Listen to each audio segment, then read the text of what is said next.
तर दुसरीकडे कोकणात घरोघरी गणरायाचं आगमन झालं आहे, परंतु रायगडच्या माणगाव तालुक्यातील साले गावात एकाही घरी गणरायाची प्रतिष्ठापना केली जात नाही। तरी सुद्धा इथं गणेशोत्सव साजरा केला जातो।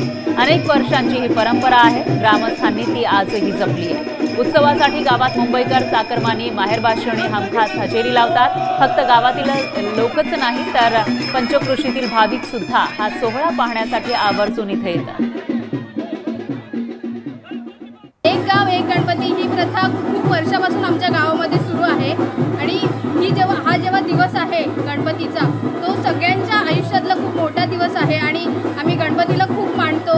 स्वयंभू गणपती आमच्या गावामध्ये आहे, त्याच्यामुळे आमचं भाग्य आहे की आम्हाला स्वयंभू गणपती लाभलेला आहे आणि आम्ही ही परंपरा आहे ती अशीच पुढे चालवत ठेवू। 150चा उंबरठा आहे तरी सुद्धा एका पूर्ण गावामध्ये एक स्वयंभूची आमची पालखी फिरते आणि त्या स्वयंभूच्या पालखीनिमित्ताने मुंबई असेल, पुणे असेल, महाराष्ट्राच्या कोणत्याही शहरामध्ये असेल, आमचे जे तरुण आहेत जे नोकरीनिमित्त व्यवसायानिमित्त बाहेर गेले आहेत, आमच्या ज्या माहेरवासने आहेत, ज्या सासरवासने आहेत, सगळी जण या एका दिवसाच्या या कार्यक्रमासाठी लांबून लांबून येतात आणि आपण या व्हिडिओच्या माध्यमातून बघत असाल की अखंड आपलं गाव या कार्यक्रमामध्ये सहभागी होतो। लोकशाही मराठी ऐका, पहा, जागरूक रहा।